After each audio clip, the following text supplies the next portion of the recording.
Now we should be good. Now you should be able to hear me. Okay, great. Oh, fantastic stuff. Fantastic. Love it when it works real good. Great. All the time. Every time I click it, it works great. Good. Fantastic shit. What's up, everybody? Hey, welcome on in. I know it's a little different. It's a little bit of a delayed time, but don't be mad. Don't be mad at it. Instead, smash the like button. Smash it once. Smash it twice. Smash it. Smash. I was taking a bath. Also, can we talk about something before we get into all the news and whatnot today, guys? Can we talk about something serious for once in our lives? For once in our whole ass lives, can we talk about something serious? Hey, oh, and I gotta put my glasses on. Hang on. I know, jump scare. Sorry. Okay, now the costume's on. Now we can continue the show. Can we talk about something here? Who did this? Who did this? Who made this? What the hell? Man, I was trying to stick up for Drake yesterday. I was trying to clown on Kendrick, and it looks like the whole internet decided I was wrong. My God. Holy shit. You guys went so hard on Drake. All he wants to do is talk to the manager. Okay? And frankly, I get it. I want to talk to the manager too. You're telling me Not Like Us was that popping? It was just on everybody's goddamn playlist on Spotify. Don't believe it. Never did. It's all a big conspiracy. Oh, man.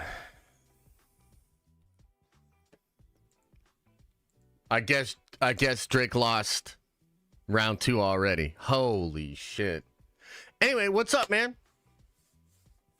What's up? How you guys doing? We told you yesterday in chat. Yeah, okay, fine. I guess you got this one right. Josh does give Karen vibes. Man, I don't Karen often, but when I do Karen, do you remember that scene? How many of you guys have seen Pearl Harbor?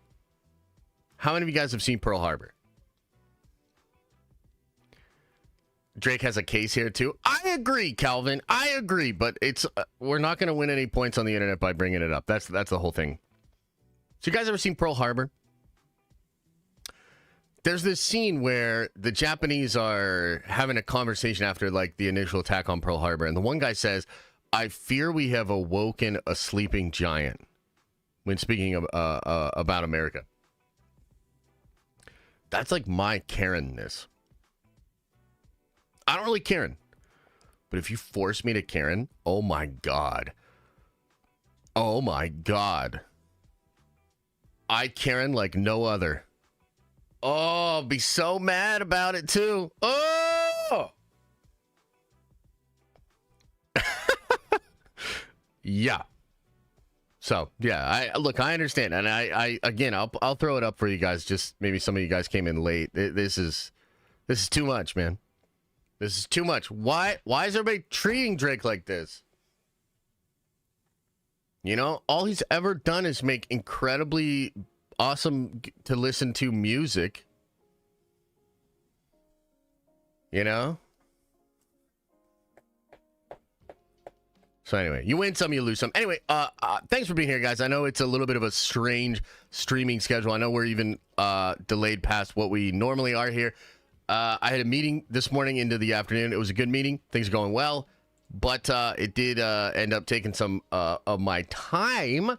So that's why we're hanging out here. So we're going to do a stream, man. We got a couple stories to go over. Nothing too crazy. There's Robert Pattinson to the MCU news, which I think is kind of cool. The whole question of whether or not we're getting GANGSTER Kevin Feige back. Are we getting White Suge Knight back? And this is a possible little hint at that, which I think would be great. This is honestly something I think a lot of us have been wondering since James Gunn got the job over at DC, right? Are we going to see Kevin Feige be who he has always been, kind of like low-key? Will he go easy on James Gunn? And then I don't know if you saw this, but yesterday James Gunn was out there talking a little shit on our boy Kevin Feige. So I thought that was kind of interesting. Are they about to go to war?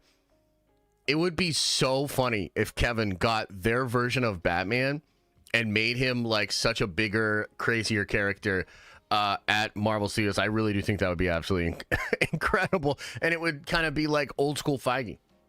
You know what I mean? So we'll see about that. We got some changes with regards to Skeleton Crew. The premiere date for that has changed, and we're going to talk about that. They also released a 30-second clip with it. We're going to watch that and see how we feel about it. There's also a new culty video all about Spider-Man 4. I want to watch that. And there's also a video that Adam shared in the Discord about making a fake movie to understand Hollywood's shady accounting. So that could be cool as well. But before we get into any of that, we'll just kind of kick it for a little bit. How you guys doing, man? How's the week going for you? Do you guys have any cool plans for Thanksgiving and the weekend? For the record, I will not be here at all on Thursday. I'm still trying to figure out what I'm going to do on Friday. I might stream just because, like, I don't know. I feel like some news might be happening. So maybe we'll stream. If news is really light on Friday, though, I am just going to take the day off as well. There's like a ton of stuff I'm working on. Got a big video dropping later today. Really, really cool video about how Robert Downey Jr. as Iron Man was actually always the plan. And I know that sounds crazy. It sounds like cope, but I'm telling you right now, after you watch this video and you see the evidence, like, even when I was doing the research for this video, even I was shocked at some of the evidence. I was like, oh, shit. Damn, yeah, they were doing that. Oh, shit, that concept art is real. Oh, shit. And then they said this about Tony. Oh, my God. Like, it's going to blow your mind. Tomorrow, we'll have a regularly scheduled stream at 12. And then we will have the Nerdvenger stream at 7:30 at night. So come on by for that. We're going to continue our deep dive into Daredevil. On that note, I should probably make a confession, okay? And I'm gonna look at chat and everything. I want to see how you guys is doing. To remind me, let me read a couple chats here, and then remind me to explain why I already started watching Daredevil again without you guys. I know some of you are gonna be a little upset, but let's see here. John Kerr over on Twitch says Moana 2 tonight with the kids. Oh, that should be fun though, man. So I assume your kids are like older, right? Like, here's an interesting question for the chat. How old do you think your kids should be before you take them to the movies? Now, I think you could take a younger kid to like a matinee or like an empty theater if there's not a lot of people in it. But what's the age of, like, we're going in an actual theater for an actual showtime? How old do these kids need to be? What do you think? Perfect time to get the notification of a stream. Got a 5-hour car ride. Chilling in the backseat with the Nerdvengers. Dang, that's a long car ride. Let's see here. Aaliyah, appreciate you with the 5 spot. Says, if your theory is correct, what scenes in Iron Man 1 will they have for Doom dreamwalking in the MCU timeline? Or it's a new scene with when unconscious. So couple of things on that. Number one, I think it would be kind of cool to rewatch Iron Man again. I know we recently watched Iron Man, and it's so funny because when we watched that Iron Man 1 together, we were like jokingly saying like, oh, dude, this is clearly he's Doctor Doom. This proves it. Oh, that looks like Doctor Doom. He's wearing a lot of green. Like, he wears a green tie like often. It's kind of weird. And we were just joking back then. But now that the rumor is out there that he was present in the film, I think we need to rewatch the whole thing with that in mind. As far as what do I think will be shown, I think it's going to be as simple as Doctor Doom comes into the timeline. He's observing via dreamwalking, and he probably sees the moment where Tony was going to die, but then decides to build the suit. Like the moment that he like decides to not be like, you know, a pussy and like takes charge of his life heroically. That's what I think it'll be, where like basically we'll see Victor watching that, and he might even like comment on it and be like, that was when I knew he was actually a Von Doom.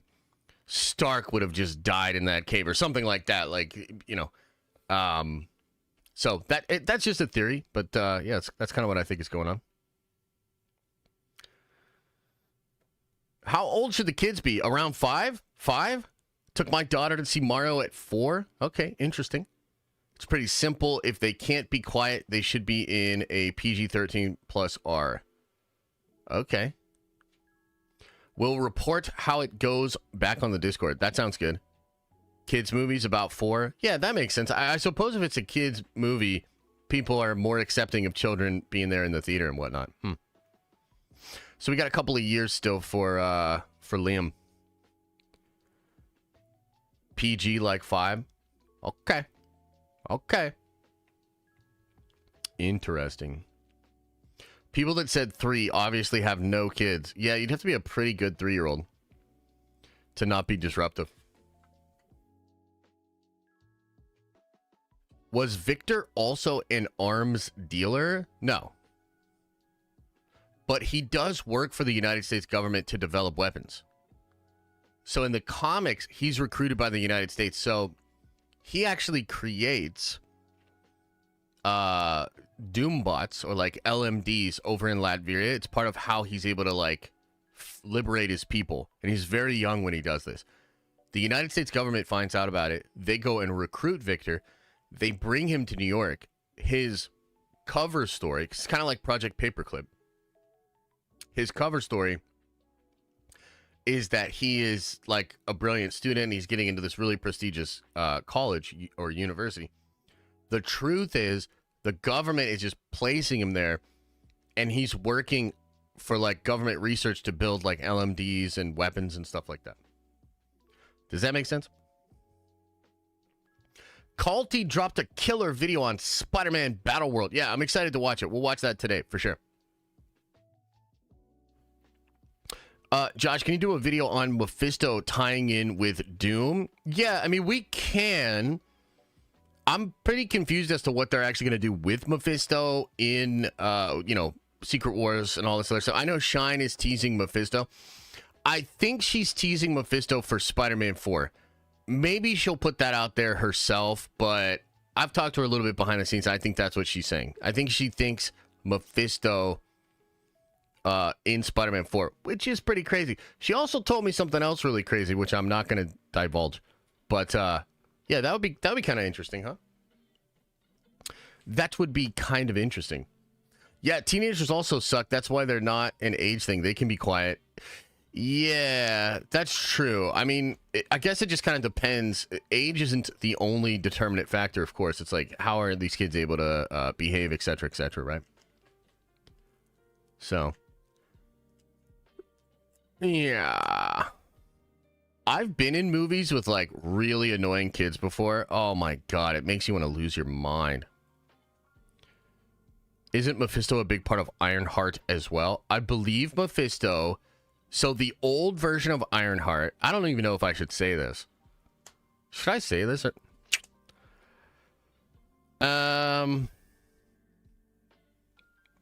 In the original version of Ironheart, which might still be what's in the show, there was a connection to Tony Stark.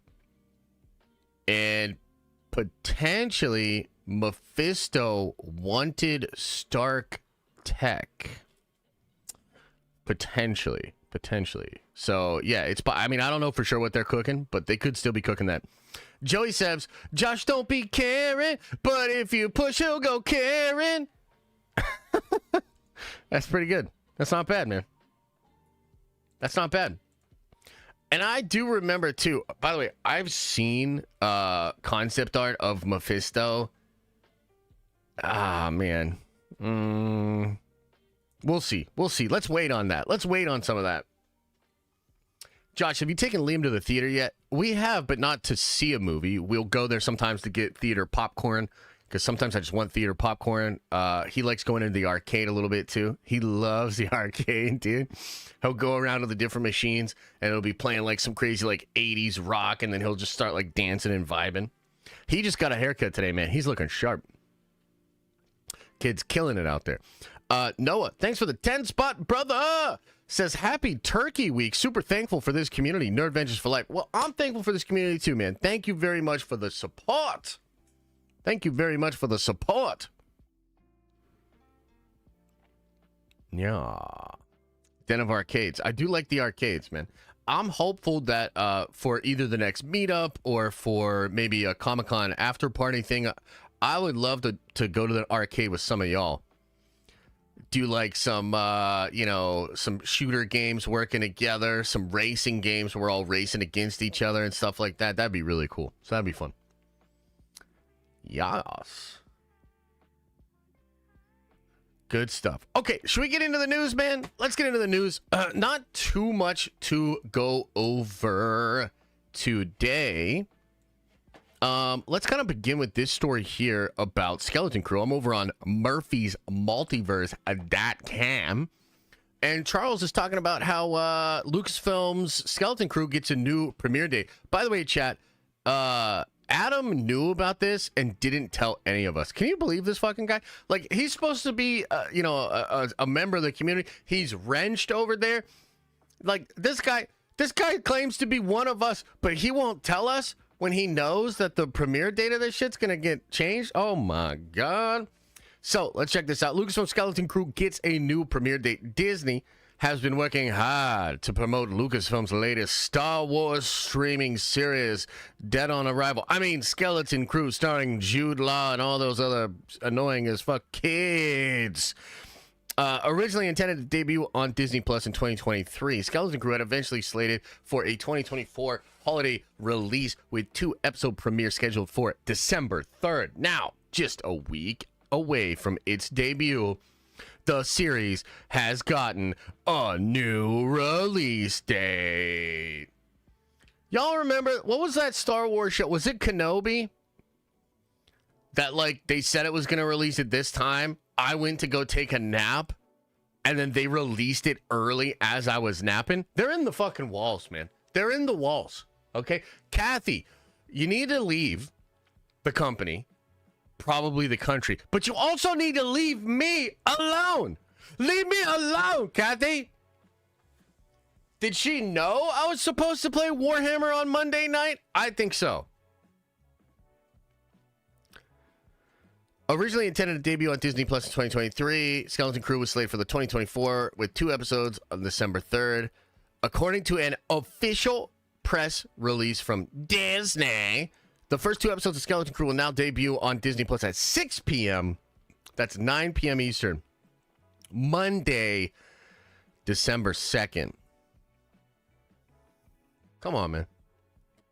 Come on, man. That's peak Warhammer time. I know it. You guys know it. Everybody knows it. Peak Warhammer time. And now I gotta watch this show. 2 episodes, 76 minutes of content, Monday night at 9. Do I have a bone to pick with Skeleton Crew? No, not necessarily. Sky Guys Production with a 10 spot. I appreciate it, man. I appreciate it. Says, hey, Josh, have you listened to Kendrick's Reincarnated song? It's actually good. It gives you either die a hero or you live long enough to see yourself become the villain vibes. I haven't listened to it, so I don't know what you're talking about. Look, I actually do like a lot of Kendrick songs. I tend to think that some of his earlier work was better. I definitely think Drake makes better music than Kendrick, but I'm mostly just clowning. I like Kendrick. I've always seen Kendrick as the Christopher Nolan of rap. Controversial, but I think Dark Knight is his best film. Really, I don't see him as the Christopher Nolan at all. I really think he's overrated. Stylistically, artistically, all of it. I think he's overrated. I think he is, who do I think he's more like? I'd have to find, like, the filmmaker equivalent. Yeah, I don't know. I'd have to find like a filmmaker equivalent. of Kendrick. Who's the filmmaker equivalent of Drake? Common, horrific Josh take. Rare Josh W. See, that's what we like over here. We like a little mix, You squabbling. Squabble. Tarantino. So the way I would look, I think Drake is like really musically talented. And he obviously knows how to make a lot of hits. And I think he can sing. So he's like really commercial. He's just like a great, like Spielberg maybe, even though Spielberg's kind of like not even Spielberg anymore. Drake is like commercially the man, you know? And Kendrick is like obviously artistic. I think he brings something really interesting to the scene. I like, if I'm just being honest with you guys, like I don't love this whole like conscious rap, like this whole idea of like trying to be like super conscious with hip hop. I mean, maybe that's just the next wave or whatever. Like maybe that's just the next thing. But like, I don't know, man. I've always, I just don't get down with that. That's not gonna get me going, brother. You know what I mean? Drake ain't no Spielberg. Get the fuck out of here, says Adam. Well, guess what? You didn't tell us about this story that we're on right now. And but also, how the hell are we talking so much about Kendrick and Drake right now? It's about Skeleton Crew, guys. Don't we care about Skeleton Crew? Don't we know? Don't we know? Conscious rap isn't new. Well, the real conscious rapper is Lupe. Lupe is like the actual conscious rapper. Lupe is who Kendrick says he is. Like, Lupe is that guy. Don't get me started on how much better Lupe is than Kendrick Lamar. In fact, I'm rebranding this whole goddamn channel. We're the Den of Lupe now. Oh, no? Absolutely yes. Absolutely yes. See, that's the thing is, like, do you know what the truth about Kendrick is? Kendrick is bite-sized, packageable consciousness. Like, it really isn't as deep as you think it is. It's not really going to challenge you the way that you think it is. None of that. None of that. Lupe will do that. Lupe is that guy. Kendrick is not that guy.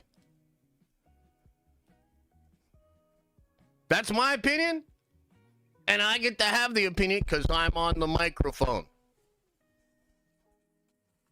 Anyway, can we focus on Star Wars, guys? How excited are we for Skeleton Crew, huh?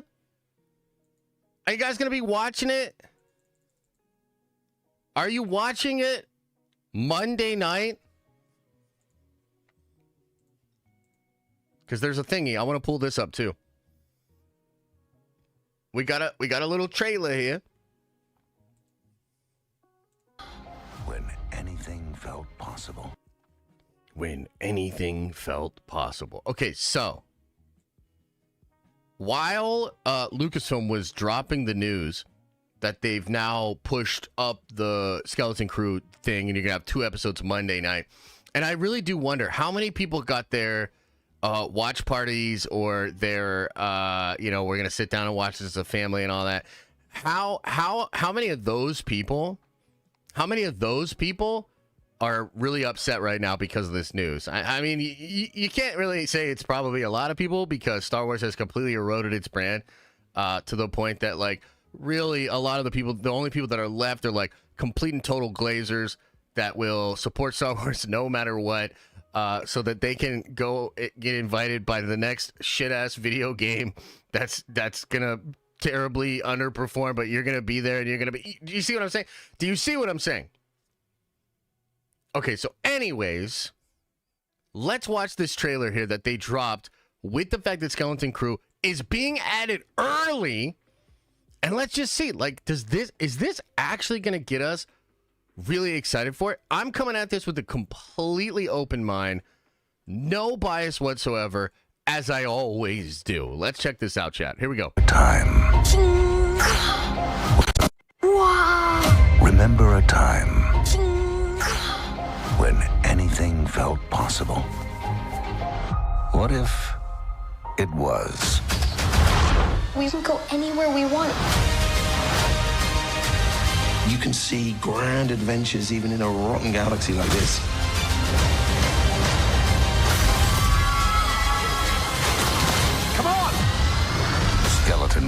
streaming December 2nd, only on Disney+. Interesting. Let's watch it Remember a again. time when anything felt possible? What if it was? We can go anywhere we want. You can see grand adventures even in a rotten galaxy like this.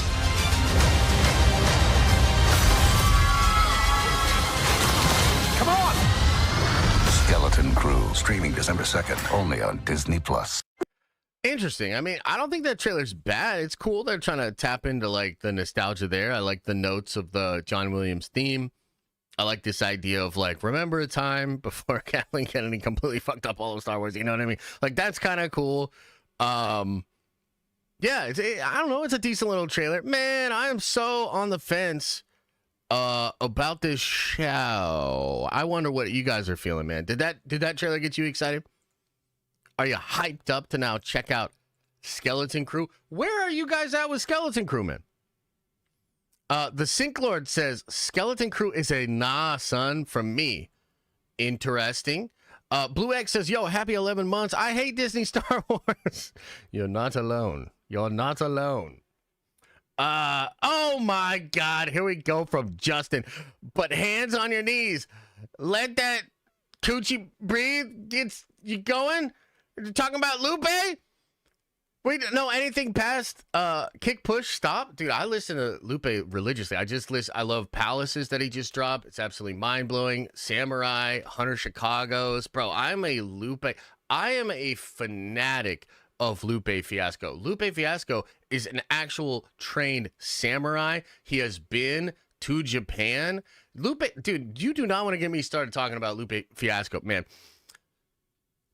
There's some shit that I want to say right now about Lupe Fiasco that I absolutely cannot say. You would have to get me to talk about it on a Diamond Lounge. But I promise you, bring it up on a Diamond Lounge, I'll blow your fucking mind about Lupe, dude. Lupe isn't just a guy that talks the talk. Lupe walks the walk. That's all I'll say. That's all I will say. So you're a Lupe Fiasco stan. It's all good. Just say so. No, I'm not a stan. He's just the best. Like that's what that is. Anyway, we're supposed to be talking about Skeleton Crew. Holy shit. What are you guys thinking about Skeleton Crew? You guys are so disinterested in Skeleton Crew that instead of talking about the trailer that we just watched twice, that they're spending bajillions of dollars on. I mean, do you guys realize that Lucasfilm did human sacrifices to get this thing across the finish line? Like, they put a lot of shit into Skeleton Crew. And you guys are so disinterested that you're over here asking me about Lupe, this, that, second, and third? Holy! Parker Thwip says, you watch the franchise on HBO, just finished it, and it's hilarious. Oh, and fuck Disney's plus Star Wars. Oh my God, bro. And I'd like to remind you all, okay? I'd like to remind you all that you told me I have to watch this show. We talked about this. I asked you guys, because I was over it. I was like, I'm not going to watch this show. Why would I watch Skeleton Crew? You know what I mean? Like the Goonies ripoff. You know, like what? Who gives a shit? And then in the actual we had a town hall, right? Because I care about the community, and I want to know what the community's thinking, and I'm trying to get feedback from the community. And I said, guys, would you prefer if I gave Skeleton Crew a fair shot, and instead of just yelling about Kathleen Kennedy, if I instead actually broke it down using my film school knowledge, would you prefer me to do something like that and actually give it a fair shot and, try to do it? And you guys voted. 80% of you were like, yeah, do that. 80% of you. So now when we're bringing it up and I'm trying to get feedback, it's like nobody cares. Whoo! Oh man. Sky Guy says, what Skeleton Crew? New James Gunn film no one asked for. Oh my God. Oh my God. Culty has a new video out. We're going to watch it. Don't worry. Let's hear the Lupe Fiasco lore. I mean, we could do a deep dive on Lupe. Should we deep dive on Lupe tomorrow? Yeah, we want you to do that. We want to talk shit. Okay, fair point. Can you actually explain if that's what they are actually doing? Acolyte was 180 million. I mean, they put some money into this thing. You know what I mean? They definitely put some money into this show. So I don't know. Does that answer your question? Parker Thwibs says with a 10 spot, appreciate you, brother. That's very, very kind of you. Says I'd much rather you watch Creature Commandos instead of Skeleton Crew. Oh, and Disney Plus Star Wars. Oh my goodness. Oh my goodness. Is that where we're at with it? Well, look, I'm going to give this thing a fair shot. Okay? I will be seated Monday night with my popcorn. You know, shit, man. Maybe I'll wear a Star Wars shirt. You know, I'll try to get really excited like I used to for Star Wars. And I don't know. This show has a chance to be surprising. I mean, the biggest concern I have is that it's not going to actually feel like Star Wars. And, you know, it frankly to me feels like a version of Star Wars that, you know, although it comes from a creative place, because from what I understand, John Watts did pitch this. He had an idea for it, probably like an idea he'd been kicking around for a while. And they thought it was cool and they thought it would fit in with what they were trying to do. But it's also the case that, like, they saw this as an opportunity to address a sort of corporate concern, which is that kids don't really care about Star Wars anymore. You know, Star Wars is not resonating with kids in the same way that Marvel is. I would argue even in the same way that DC is, right? So this is them kind of trying to create something that'll expand that audience, and we'll see how that does. You know, if it feels enough like Star Wars to me, if it's a genuinely cool adventure, I'm down. I'm always down for a fun Star Warsy adventure. But brother, they couldn't get Boba Fett right. They couldn't get Kenobi right. So, like, how can I believe that they're going to get this right when the actual marketing for it doesn't even feel like something I would want to watch? The Sync Lord says, I would like to second the Disney Star Wars mentioned by Parker Thwibs. Okay, noted. Duly noted. Noah says, I'm not a Stan. He's just that good. Josh the Stan 2024. Okay, noted. Vandolph the Black says, child actors, except those in Acolyte, aren't the problem with Star Wars. Phantom Menace, Ahsoka, Kenobi, the kids weren't the problem. I agree with you. The kids are not the problem. It's the material, and it's a lack of actual direction. Yeah. Even, what's her name? The young actress that played Leia, even she was, like, clowning on them for having her just under his coat. And, you know, doing a Looney Tune ass way of exiting out of it. I mean, the whole thing is just so goddamn ridiculous. So I think her name was like Laura Blair or whatever. Even she was dogging on them for that. Right. So, yeah, I would agree. I would agree with that. We want toxic Josh. Oh, don't worry. He's a coming. Luke in Ahsoka season 2. Too early to tell. Too early to tell on that, but I would believe some Luke stuff's happening there. Yeah, I would believe that. I haven't heard that, but I would believe that. Star Wars at its core was to sell toys. My son is 2, and for Christmas, I just bought him a dancing Spider-Man. If they want kids into it, they're missing the whole point. I mean, honestly, like, I tend to agree. I mean, I think the very first Star Wars movie is technically for kids. And George would tell you this too. George would say Star Wars is for 12-year-olds. The 12-year-olds that are actually out there as 12, but also the 12-year-olds that are inside all of the adults. So there's something there. That adventure, that call to heroism is something that's supposed to resonate with you. And a part of you that's sort of prepubescent. It's before you become an adult. The idea of adventure, the idea of stepping into your role and stuff like that, right? Mystical. It's myth making. You know, it's like a coming of age experience. I don't know if it's exactly a coming of age story, but it's a coming of age experience, the adventure of it, right? I hope we get some Shin Bear scenes in season 2. What is Shin Bear? Do I even want to know? Parker Thwips, appreciate you, man, says, mostly joking, kinda. The only thing getting me excited for Skeleton Crew is the director's lineup. That's true. They do have some talent there. I'll give it a shot. Much love. Okay, I'm broke now and running out of text character. Oh, you didn't finish the character, so you gotta do another one. Appreciate you, though. Thanks for the love. Thank you. Jared says, did you watch the animated Crisis on Infinite Earth movies? I enjoyed the first one. Next two pretty mid, but still pretty cool. Den of Goats. I have not actually seen those movies. I think I asked Trev about it, and he was like, yeah, they're all right. Like, they're kind of mid. I was like, okay. Because some of the older ones were really good. Like, if you've ever seen Crisis on Two Earths, I think? Or is it Crisis of Two Earths? That movie's legit, dude. That movie's cool. For sure. James Gunn has a new video with Frosty. Who gives a shit? Grizzly Thump says, what this channel about? Basically, bro, we're about snapping necks, cashing checks, and getting wrecked. Think about it. Think about it. Josh, question. Is there any way Kathleen Kennedy can restore it? No. No. Is it all doom and gloom until she leaves? Yes. It's also all doom and gloom for as long as all of the shit she does before she leaves stays in production. Hey, Parker, there you go, brother.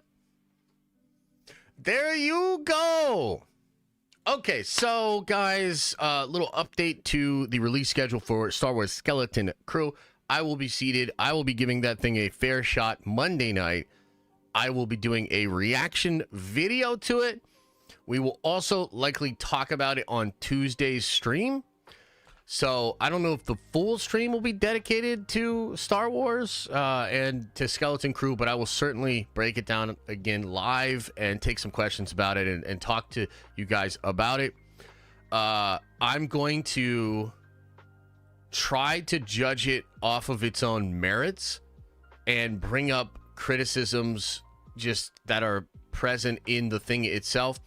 But I will also, of course, still draw a lot of points to my overall feeling of Star Wars, the overall health of the brand, the experience I've had watching the last few pieces of Star Wars content, because I think that's actually an important part of the story too. I think it's probably what's going to hurt Skeleton Crew.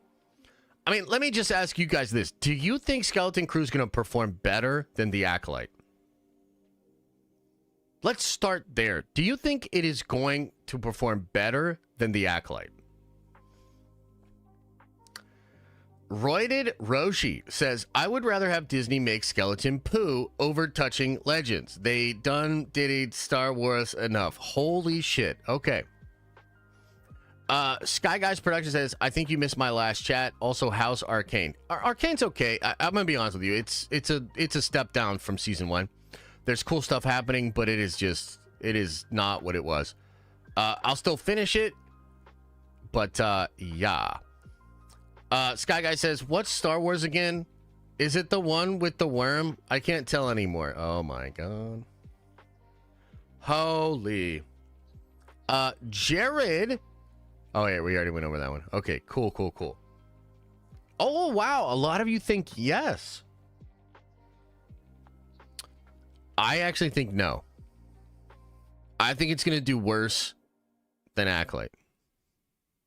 That's my prediction. I'm not like, that's not like a hard prediction because Acolyte did pretty badly. So I could see it perhaps doing better, but it's not going to, I don't think Skeleton Crew is going to get near Kenobi numbers, Boba Fett numbers, Mando numbers. I don't think it's getting near any of those. I think it's going to live around where Acolyte is and potentially do worse than Acolyte. I mean, Acolyte was the last thing that happened with Star Wars. It was so egregious, so stupid, so bad, it got canceled. You know what I mean? Like, it got publicly canceled. And I'm sure Kathy would probably looked at Bob Iger after he listed all the reasons it needs to be canceled. And she's like, I don't understand, Bob. what do you mean it's canceled? You know? So like that's kind of like where Star Wars is at right now, dude. So like I just like who are these people? Like here's the question. Who are these people that still love Star Wars so much that have clearly checked out from a lot of Lucasfilm Star Wars stuff that are now going to check back in for Skeleton Crew? That's the big question. Do you think it'll chart? Well, there's not a lot going on, right? So it could chart, actually. What else is even happening? I mean, they're probably going to get out of the way of a lot of Acolyte, or rather, Arcane. Cobra Kai probably not doing shit. What else is even coming out in the next couple of weeks? So, I mean, it could technically chart, yeah. Saj says Ahsoka ended around 6 million views, which before Acolyte was the worst performing show. That show was loved though. Skeleton Crew won't get half. I don't know where you're getting that data from, brother. I have not seen those numbers. Carl says, so Star Wars is back. Josh Schilling in 2025 will be epic. We are very excited as a community, but this will not end the way you think it will. Denzel Beyonder Kang is coming. Pause. Nerve Avengers for life. Hey, appreciate you, man. Appreciate you, man. Oh, Creature Commandos. Right. Yeah, I forgot about that big old pile of animated horse shit. I gotta believe that Skeleton Crew is gonna do better than Creature Commandos. I have to believe that. Who am I rooting for in this scenario? Who am I even rooting for in this scenario? Skeleton Crew or Creature Commandos? That's a tough one, man. And Squid Game? Squid Game comes out in December? I know Samba don't mean much, but Cobra Kai was top 10. Dude, I don't think, like, Samba to me is so... I don't know what the hell Samba's doing. I have not seen their numbers backed up by anybody. And there's a lot of other people in the space right now. So there's like Luminate. They're doing a lot of analytics. There's Parrot or Patriot Analytics. There's, of course, Nielsen. I haven't seen Samba shit backed up by any of those people. I don't know what Samba's doing.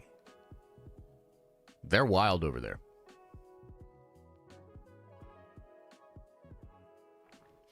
Honestly, I think it will probably depend on younger audience if Skeleton Crew does anything.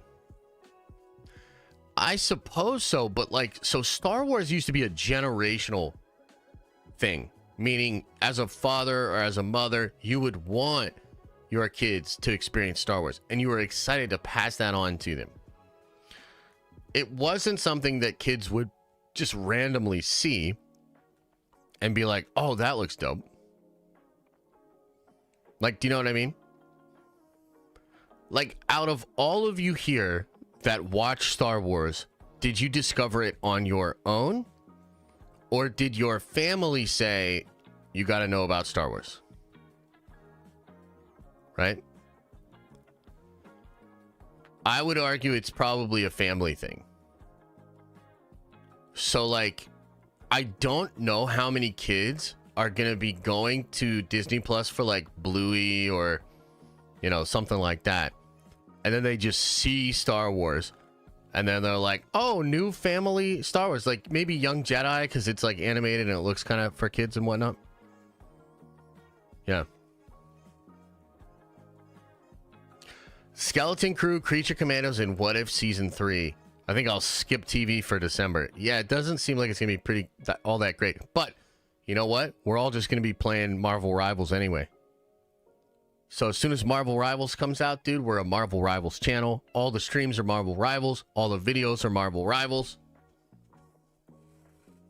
My son did the exact same thing. No lies. Wait, what do you mean by that? He saw Young Jedi Adventure? Because, like, Liam likes Young Jedi Adventure. I get it.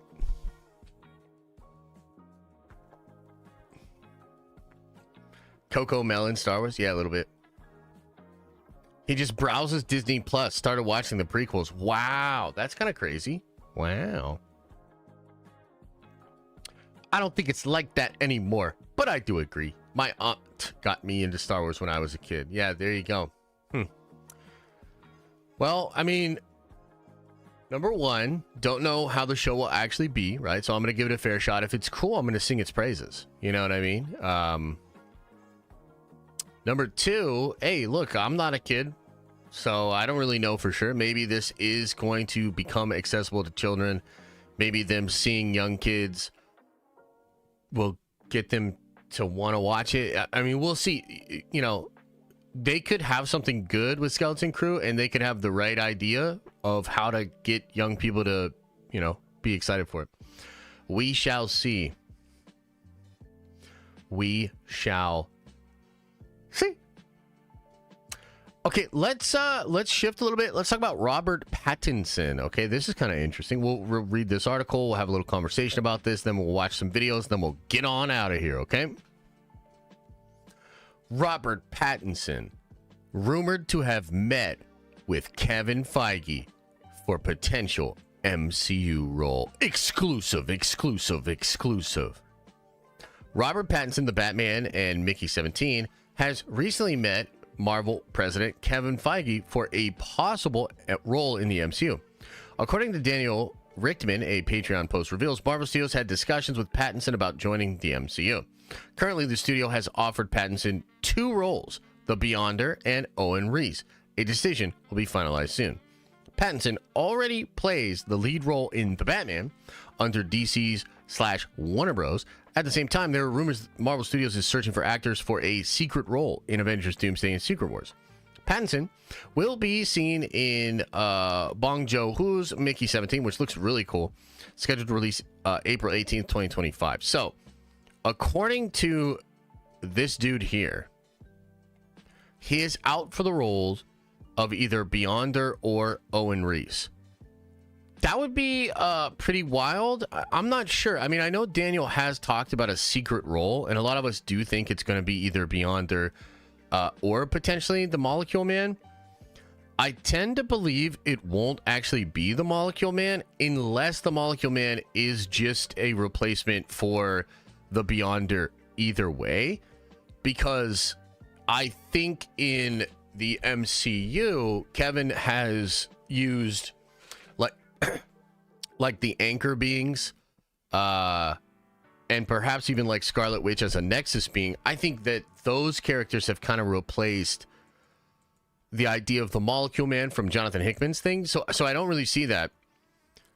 Beyonder, I could see, but if they cast Robert Pattinson as Beyonder, then like they are going so far away from Kang, like it's crazy. Because remember, the original rumors were that Kang was going to become the Beyonder, the one we saw in the end of Quantumania, when he gets sucked into the quantum engine.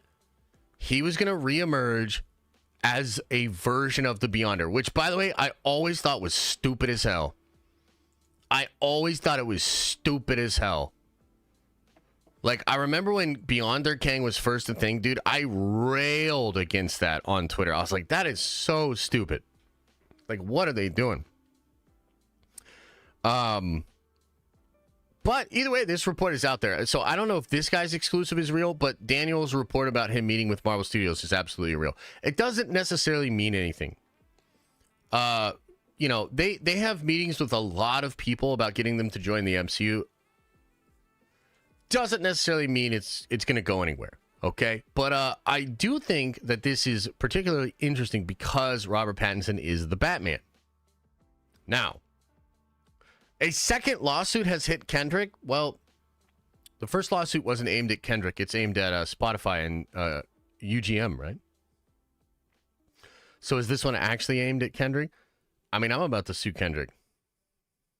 I'm going to sue him for wasting my goddamn time. So the reason I think this is interesting is like, Jeffrey Wright just had a comment this week where he's like, I haven't read anything for the Batman 2. I haven't talked to Matt Reeves in months. I assume it's happening, but I have no idea.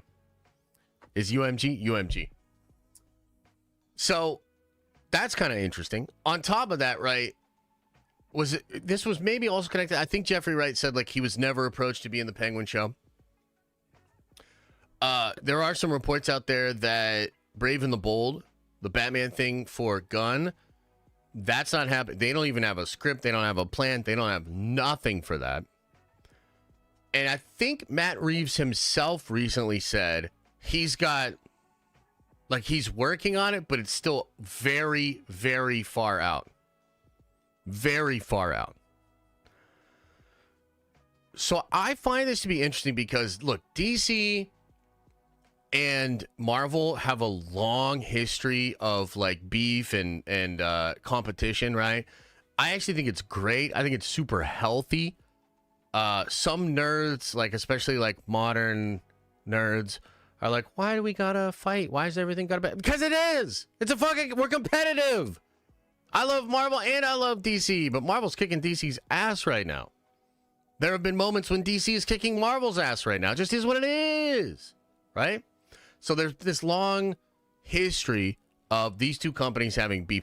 And under, you know, the Infinity Saga and the Zack Snyder stuff, this does not get a lot of coverage from people, but Kevin Feige was fucking ruthless. He was ruthless towards DC. One of the most famous examples was, like, he wasn't even going to make Civil War until he found out about BVS.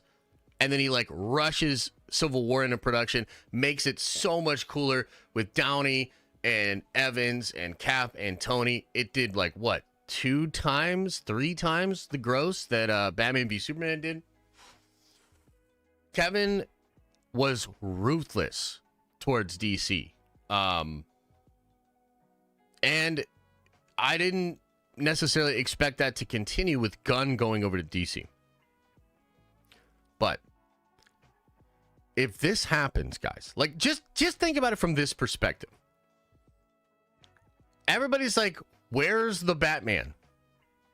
Well, when do you think you're supposed to see the next Batman movie? 2026, 2027? Imagine the next time you see Batman in a comic book movie is in a Marvel movie where Robert Pattinson is, like, actually an important character and acting his ass off. That's hilarious. Like, that would be amazing. Like, do you know what I mean? Like, that would be literally amazing. And if you're Robert Pattinson, like, I totally get it. You signed up to be Batman. How long ago was the Batman movie? What are we talking, 2 years? When was the Batman? 2 years ago? 2 years ago? And then Feige is thinking to himself, I'm going to hire DC's current Batman actor, and I'm going to put them in a movie that will probably gross 2 to 3 times what the next Batman movie will. Like, Doomsday is going to make a ridiculous amount of money. I mean, I think that's hilarious, dude. Like, I think that's absolutely hilarious. I think it would be an incredible shot across the bow. This is made even more interesting because do you guys know the rumors of, like, Zaslav and what Zaslav wants when it comes to Batman and James Gunn's shit? Nerd Executive says, how long until you come over to Rumble? Jesus Christ. No, well, you know, I definitely think that now there's a better chance of that than ever. What about you, bro? When are you going over to Rumble? So the rumor is that Zaslav wants Pattinson's Batman as the Batman.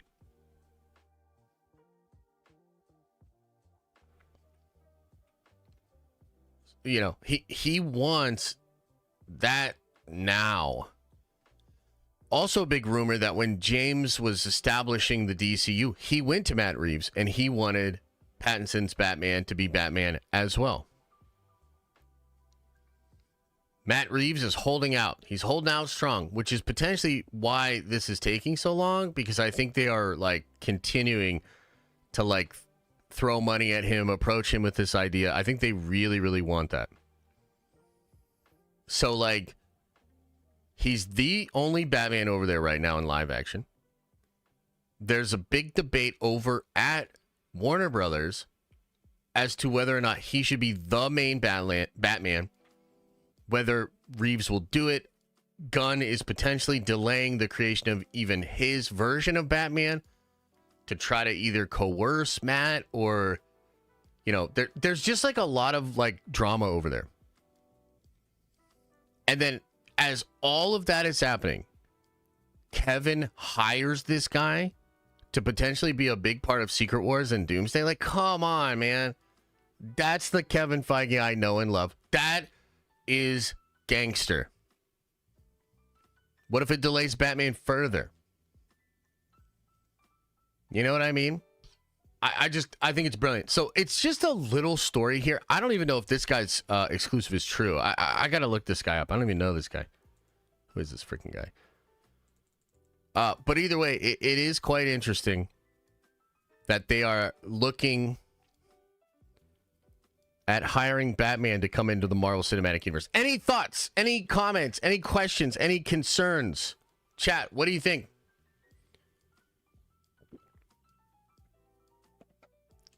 Nerd Executive says, I'm on Rumble right now. I mean, good for you, I guess. It could never delay Batman further. The way contracts work, Batman would be considered the higher priority project. Oh, dude, because contracts have never been fubbed or screwed up or like, remember when J.J. Abrams had the contract with Paramount for Star Trek, and then he made not one but two motherfucking Star Wars movies? Oh, dude, the contract definitely kept that from happening. You're absolutely right. Fuck out of here. Contracts are like hearts, man. They're made to be broken.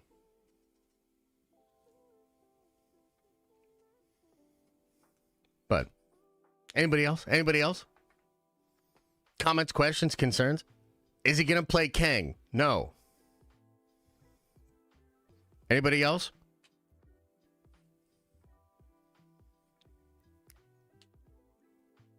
The contract didn't prevent that. The script did. Brother, you know what I'm saying. If the script was ready, he would have had to do it.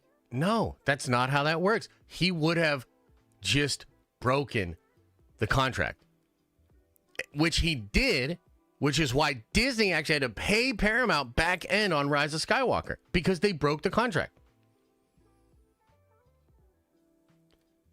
You're wrong. Did you know that Hugo Weaving is still under contract to be Red Skull? So he better buckle up. Get ready. Hugo Weaving, Red Skull. They're never going to enforce that contract. There's the deal that you have, and then there's the deal that's enforced. Come on, man. Josh, that Frosty interview with Gunn will make you laugh your ass off. He talks about Batman. Now I'm kind of tempted to watch it. How long is it? I can only handle so much James Gunn at a time. 19 minutes? Hell nah. Sorry. No way. No way.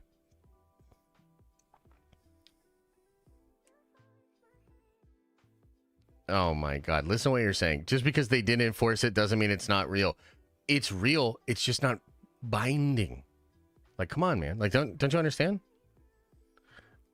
Joker TV show still greenlit. Who? What Joker? What Joker? You want the Hamburglar Joker? We really want the Hamburglar Joker? And the fucking Twitch streaming Riddler? Like, no. Like, My God.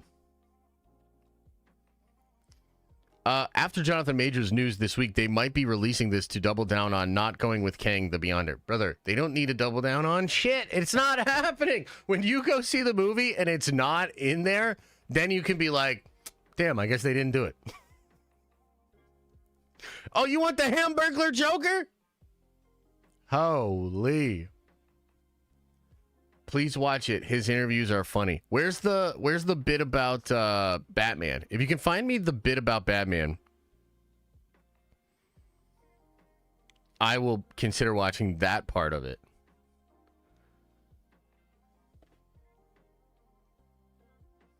I will consider watching that part of it. Poaching Pattinson is crazy work. I love it. Yeah, 100%. Hell yeah. All right. Well, I don't know if there's any other real news, guys. I can check. Let me check the Twitters real quick, and then we'll watch some videos.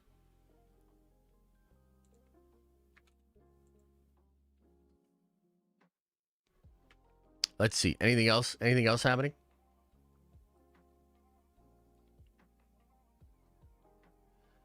Craven has no post-credit scene. Craven has no mention of Spider-Man. That's great. That'll be huge, I'm sure. Anything else? Anything else? I think that's probably it, man.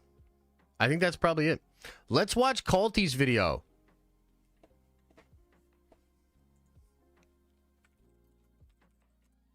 Let's watch Culty's video, then we'll watch this video that Adam suggested. We're going in 3, 2, 1. Yeah.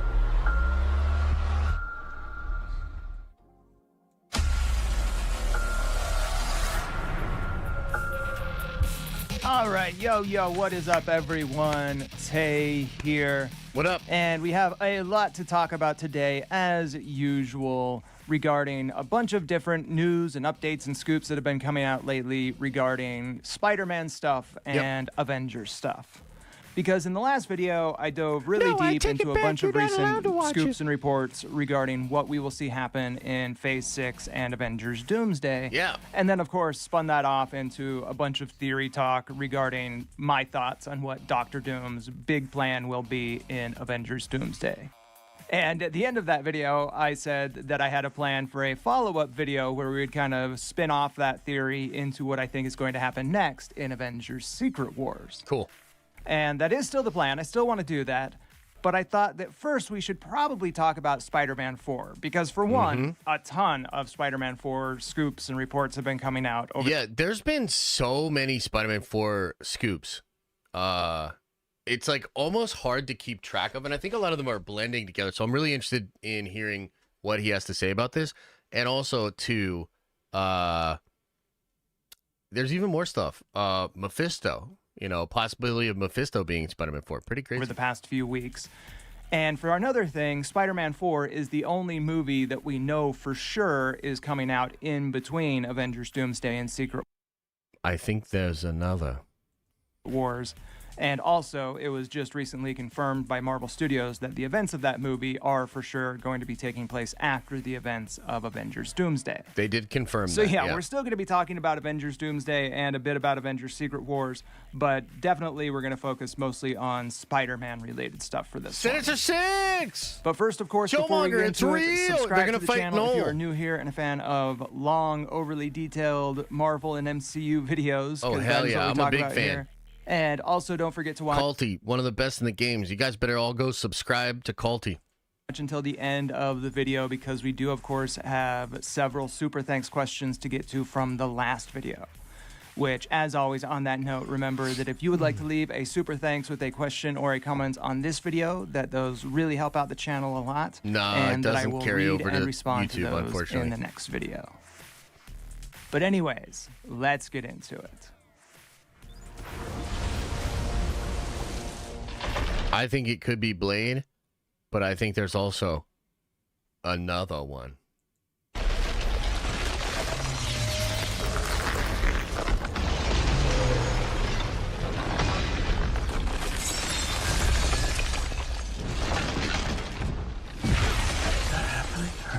Oh yeah, no, that's happening. That's real. Are there people in the sky?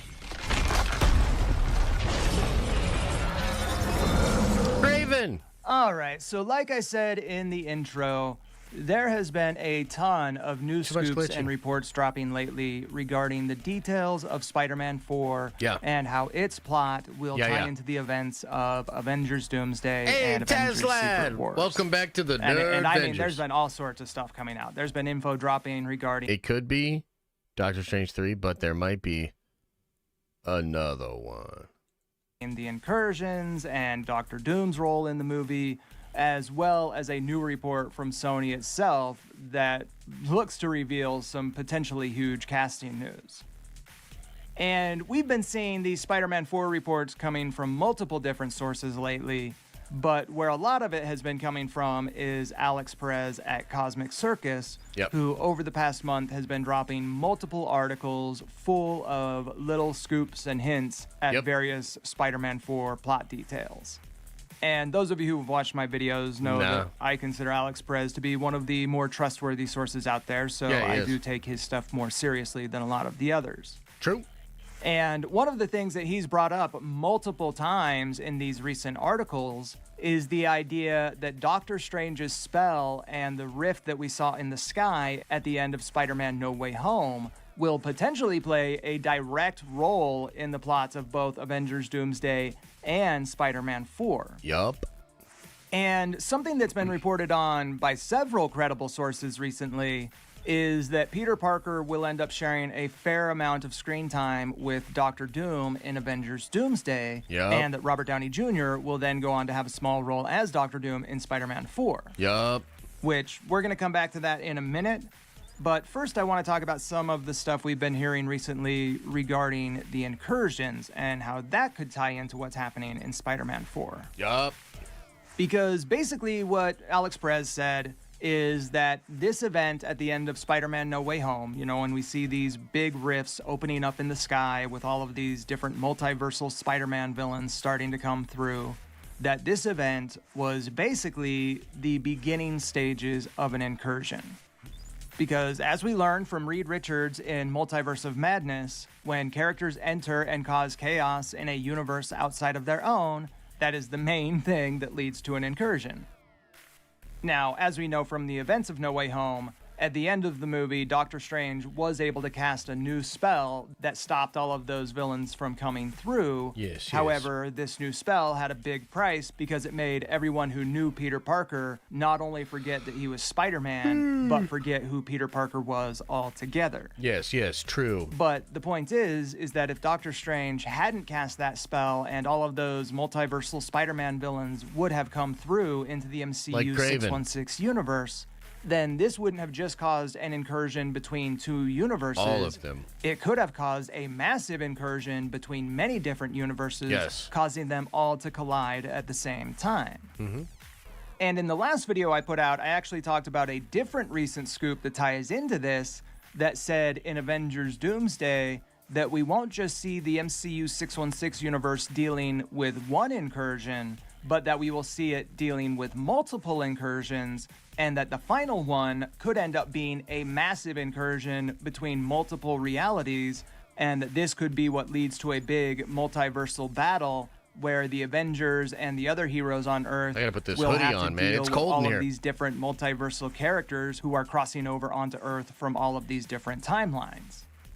And if what we are hearing about this scene at the end of No Way Home being the early stages of an incursion, then that would seem to indicate that this is a possibility, that in Avengers Doomsday we could end up seeing this giant, massive incursion between multiple realities. So I kind of like this train of thought. I'm just not sure that this is actually what's going on.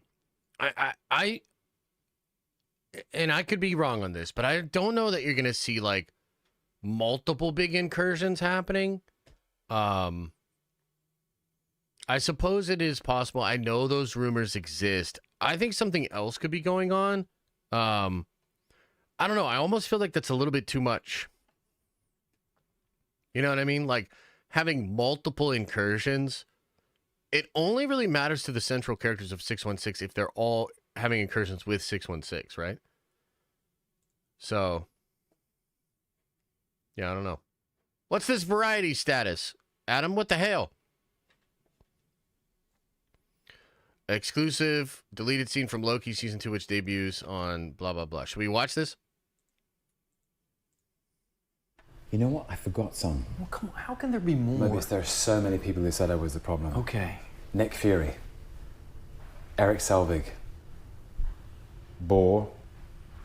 Laufey. Amora. I mean, Jane Foster. Darcy Lewis. Maria Hill. We're going back a few years, but they're all there. Heimdall. Vandal. Volstagg. Hogan. Heimdall. You just said that. Heimdall was a big one. Okay, He got but very you can't upset. you can't repeat it. It's memorable. Absorbing Man. What about Donald Blake? Did I say him? Donald Blake is who Thor pretends to be when he goes to Earth. Speaking of which, Hercules, another big guy. Oh, I like that. That was a big problem for him. That's cool. That was cool. But you're interrupting our culty, Adam. How dare you? Realities all at the same time. However, the other reason that this scene could end up being very important during the plots of Avengers Doomsday and Spider-Man 4 ties back into the idea that Doctor Doom will create a new version of the sacred timeline. Yes. Because, as I've discussed in past videos, I think it's quite likely that Doctor Doom's overall plan in Phase 6 and Avengers Doomsday is that in order to save the multiverse from the incursions, that Doom's mission will be to find and usurp Loki on his throne at the end of time so that he can then take his place and bring order to the multiverse. I still don't really believe this. Although, I like it and I think it's cool. It's possible that the end of that it's a World Forge and Doom is just going to use a World Forge to recreate the sacred timeline, and maybe that's really what the Citadel at the end of time is a World Forge. So it is possible that that's how that's going to go. I don't think he's actually going to have an interaction with Loki as Loki is standing on or sitting on the throne holding all of the timelines. I tend to believe that after the multiverse really starts collapsing wholly, that Loki will need to get off of that and then go be active in different timelines, that he will abandon his post once he realizes that everything's collapsing anyways. Because it's not like Loki is keeping everything alive permanently. He is just giving them time. Otherwise, everything was going to end right there at the end of Loki season 2.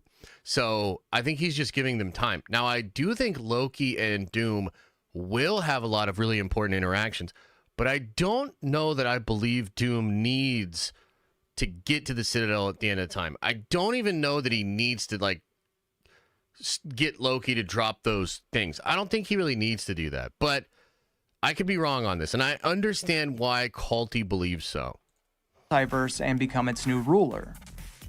And something we've been hearing that's been coming up in multiple scoops lately is that instead of Doctor Doom using his power over the multiverse to create Battle World like he did in the comics, that he will instead use his power to form a new version of the sacred timeline. Yeah, now that I totally buy. I 100% believe that. I think the difference between my theory and maybe what Culty's cooking and what a lot of other people are cooking is I believe Doom's actually just trying to restore a previous version of 616, meaning the sacred timeline was isolated and it was manipulated by He Who Remains. I believe the version before all of that happened was a more pure version that had Doctor Doom, Fantastic Four, Spider-Man, X-Men, all of those characters all together as one. And I think Doom will be justified. I keep coming back to this thing that Alex Perez said where he's like, oh, he's going to be sympathetic. He's going to be even more sympathetic than Thanos. People are going to understand and he will be justified in what he is doing.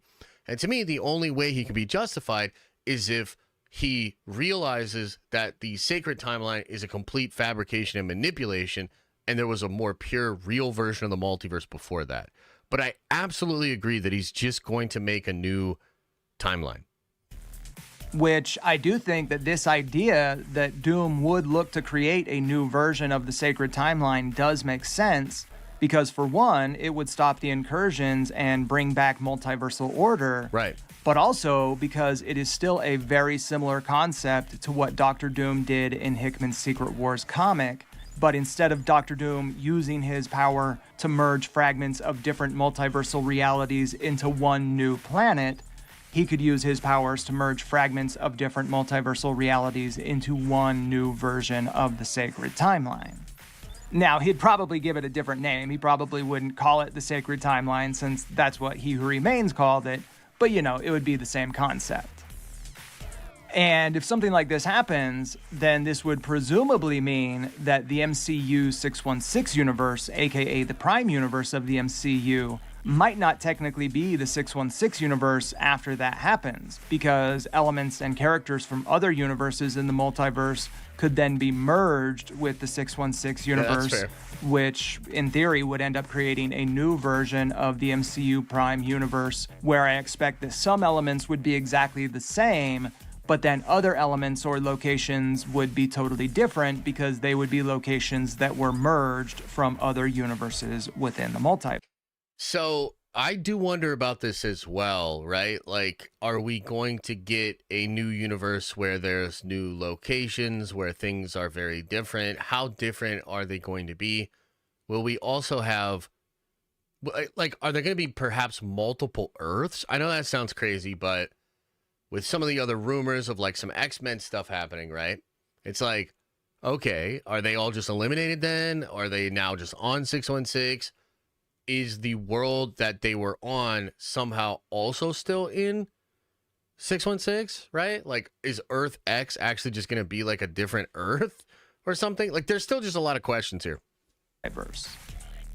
So yeah, this would presumably mean that after Avengers Doomsday, once we get to Spider-Man 4, that the events of that movie could technically be taking place in a new universe, or at the very least, an updated universe. Yes, I think so. And this would probably end up being a very big deal, because this would mean that after Avengers Doomsday, that characters like Deadpool and Wolverine, or really any multiversal characters that have been introduced up to that point, could now be a part of the MCU Prime universe, because parts of their universes were merged into the main timeline.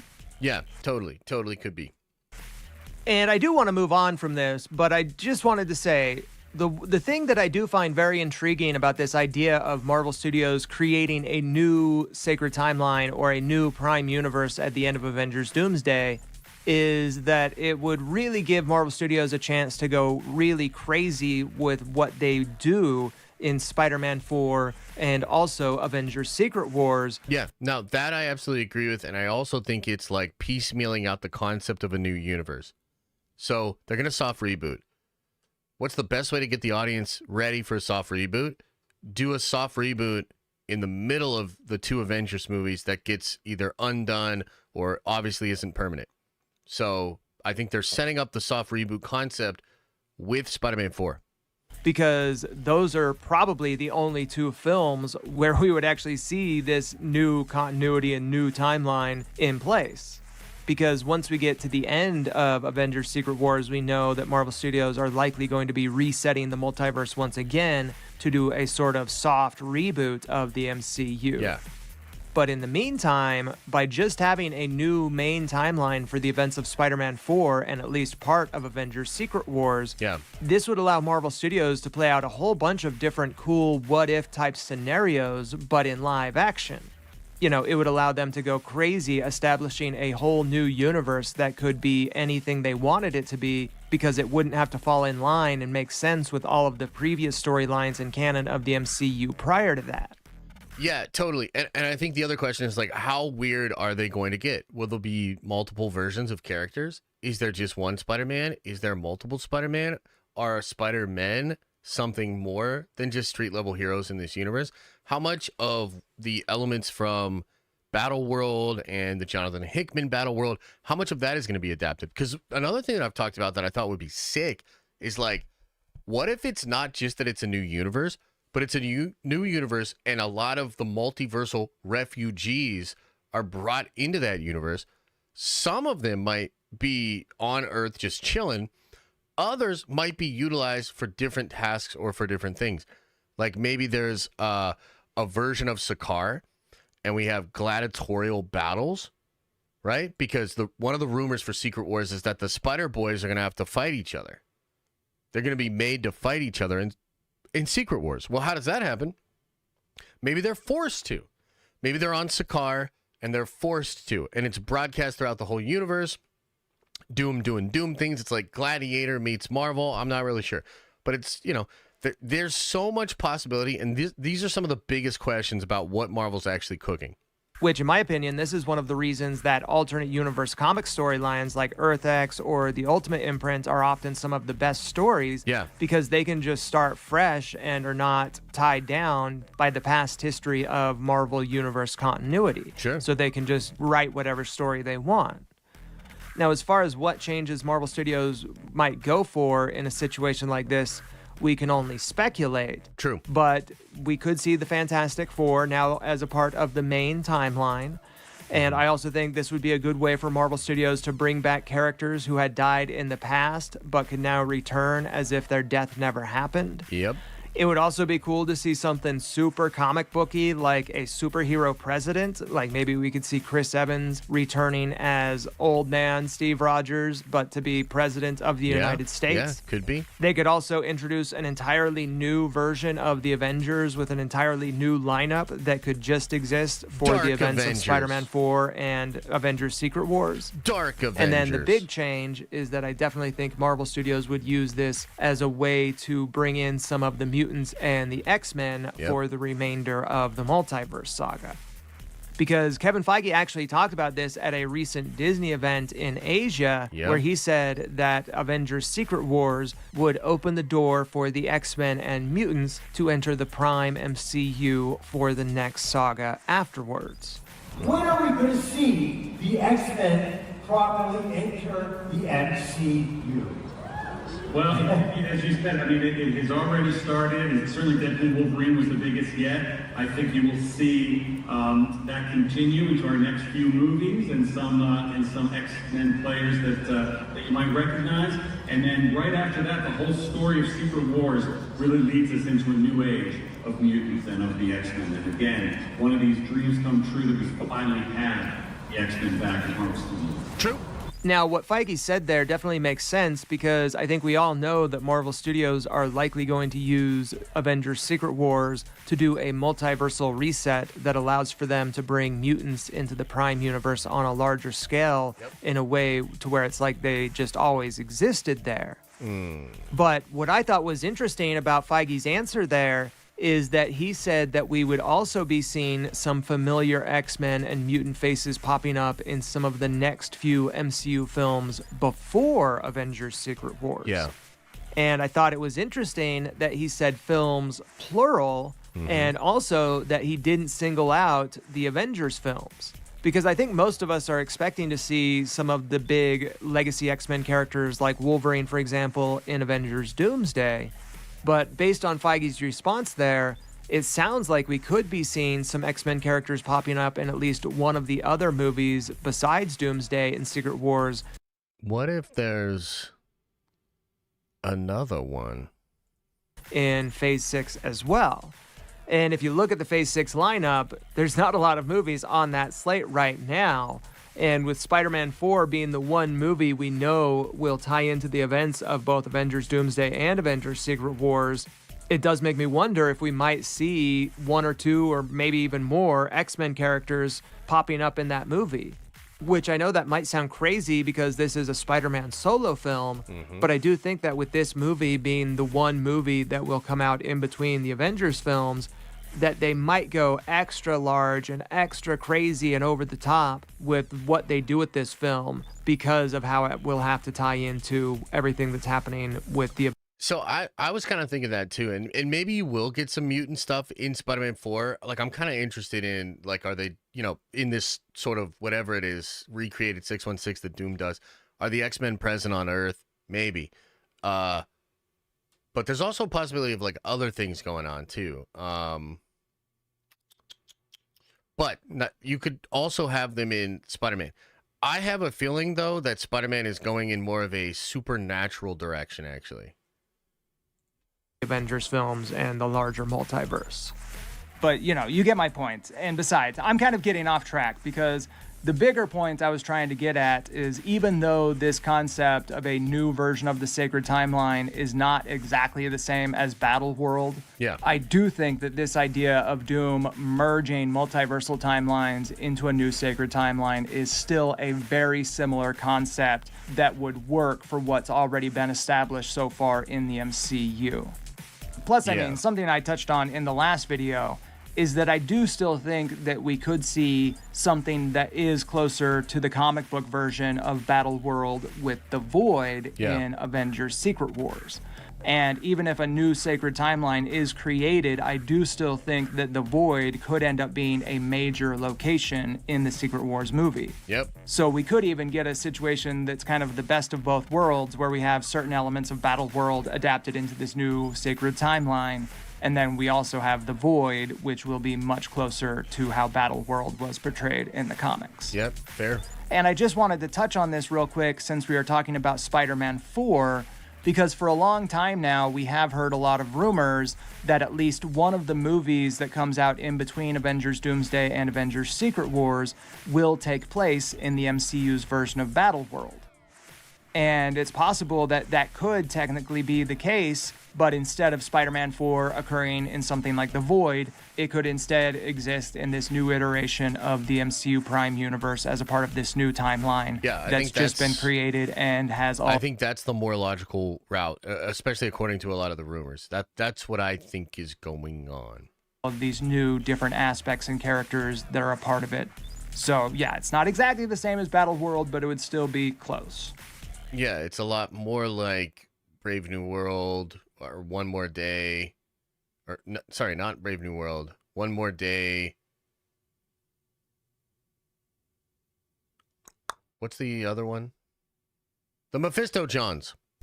But anyways, before I get too sidetracked with all of this Battleworld talk, we better move on because we still have a lot of details to talk about regarding what the plot of Spider-Man 4 could look like, and also what role Doctor Doom will play. Yeah, we gotta find out. We're gonna find out together. Yeah, I got it. You okay? Guys, can you imagine how goddamn ridiculous San Diego Comic-Con is gonna be next year? So we're going to have Fantastic Four, which,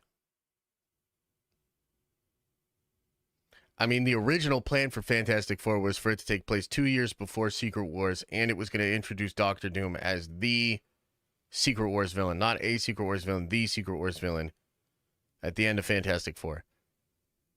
That scoop is years old from Jeff Snyder. Right? So we're going to get Doctor Doom established in Fantastic Four. That'll come out Thursday. Then that same Saturday, we will get San Diego Comic-Con properly teasing, properly setting up Doomsday and Spider-Man 4, and potentially other movies as well. That's going to be so crazy next year, dude. Like, mark your calendars for July. That's going to be bananas. What's happening? They're starting to come through and I can't stop them. There's gotta be something we could do. Can't you just cast the spell again? But the original way, before I screwed it up. We're too late for that. They're here. They're here because of you. All right, so I think I mentioned this during the intro, but something else that has recently been confirmed is that the events of Spider-Man 4 will definitely take place after the events of Avengers Doomsday. And we had already heard reports that this was going to be the case, but it is nice to have that confirmed. And even with all the reports that have been coming out lately, as far as what the exact plot of Spider-Man 4 will be or what other characters might show up in the movie, that's still a bit of a mystery. Yeah. However, there was a recent press release that was put out by Sony Japan that heavily hinted at Tom Hardy's Venom having some kind of major role in the movie. And that would definitely make sense because we know that Sony is probably really pushing for Venom to, team up with Spider-Man. And this would definitely be the movie where they could make that happen, given all of the crazy multiverse stuff that will likely be going on. However, what I'm more curious about is how Doctor Doom might fit into the plot of Spider-Man 4 and how Spider-Man 4 will bridge the gap between Avengers Doomsday and Avengers Secret Wars. And recently there was a casting call report that came out for Franklin Richards that revealed that Franklin Richards will appear in both Fantastic Four and Avengers Doomsday, but that they are seeking an older actor to portray him for Avengers Doomsday. And what this kind of inadvertently confirms is that there will likely be somewhere around a 6-year time gap from the ending of the Fantastic Four movie to the beginning of Avengers Doomsday. Now, this would just be a time gap from the perspective of the Fantastic Four and not a time gap for the entire MCU. However, based on everything we've been hearing, Doctor Doom will likely come from that same universe as the Fantastic Four.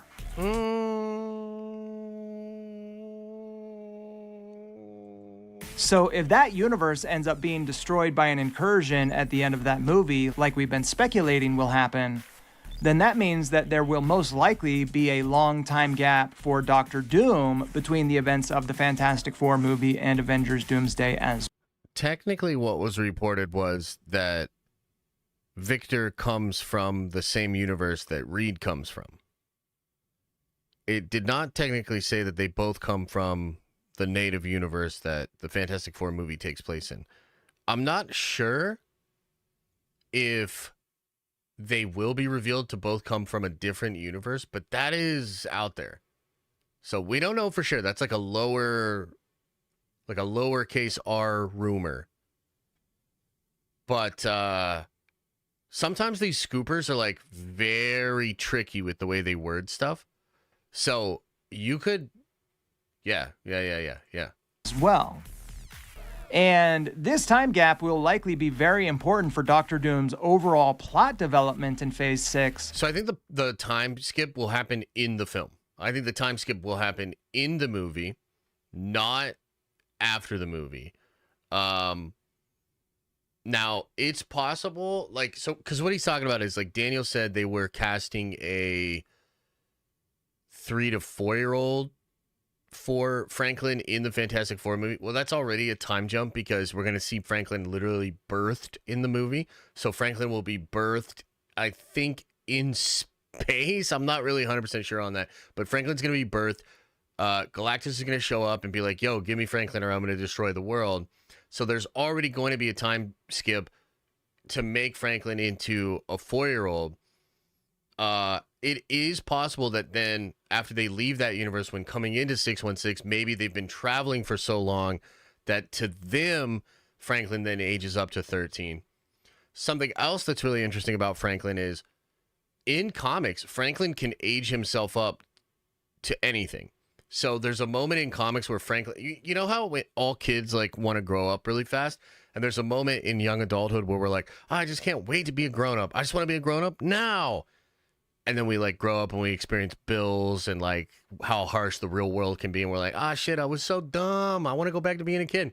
Well, in comics, Franklin is just able to age himself up. So he's so powerful as a reality manipulator that at one point as a child, he's literally like, yo, I want to grow up.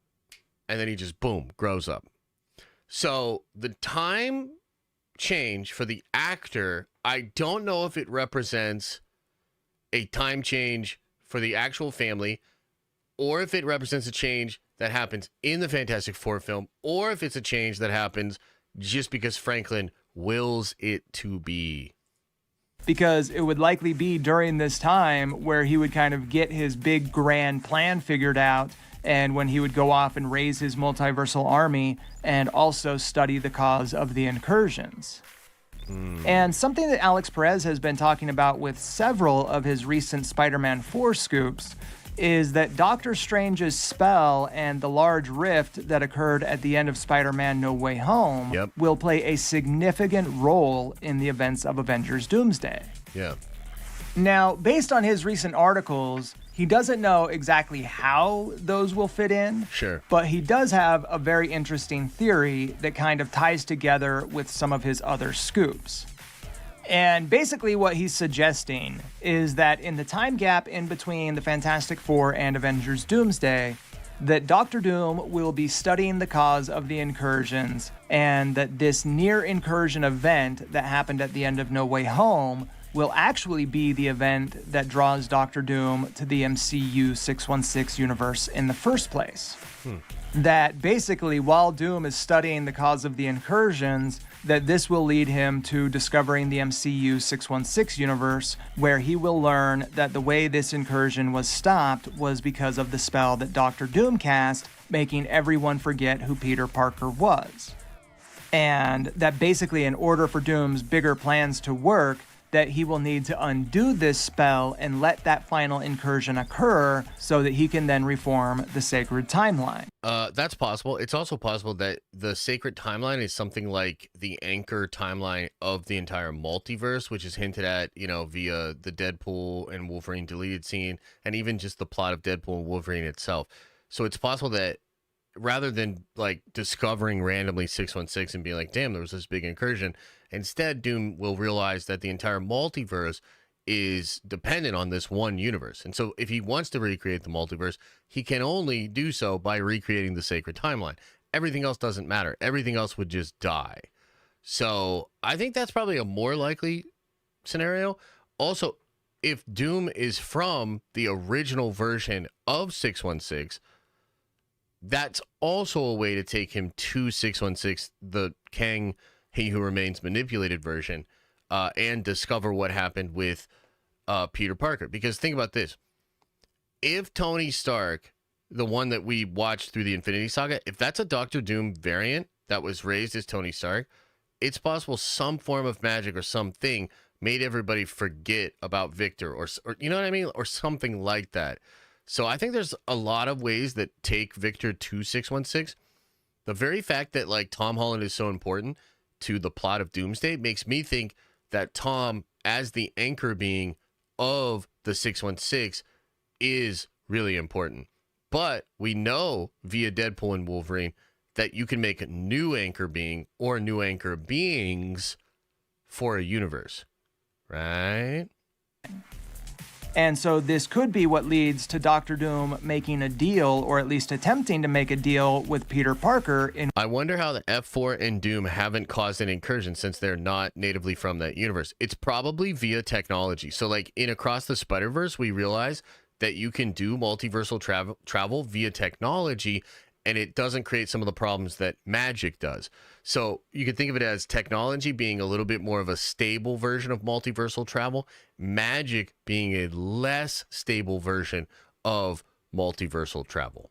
In order to do that Dr. Doom will go to Peter Parker and... Oh, and another thing that's kind of interesting here is, right, he's talking about the spell, right? And the thing with Doc Strange from No Way Home.